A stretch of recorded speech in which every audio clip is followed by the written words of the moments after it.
इस वक्त की बड़ी खबर आपको बता दें, जम्मू कश्मीर से ये बड़ी खबर है। कालूचक में अहम फौजी तंसीब के करीब ड्रोन नजर आया है। फौज ने इस ड्रोन पर मुतादिद फायर किए।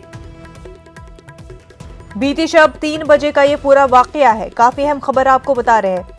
मामला कालूचक का है, जहां पर अहम फौजी तंसीब के करीब ड्रोन नजर आया है। फौज ने इस ड्रोन पर मुतादिद फायर किए हैं। ये मामला बीती शब 3 बजे का है।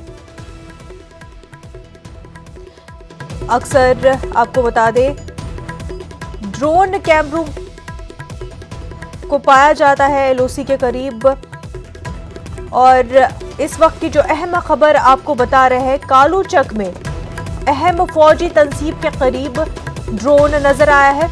मुतादिद फायर किए गए फौज की तरफ से इस ड्रोन पे।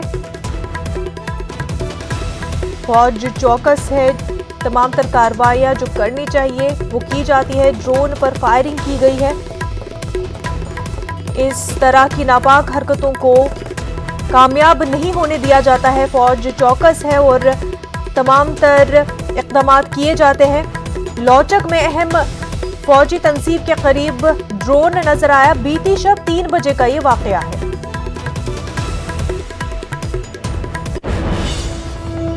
आगे बढ़ते हैं। उत्तर प्रदेश के गाजियाबाद के लोनी इलाके में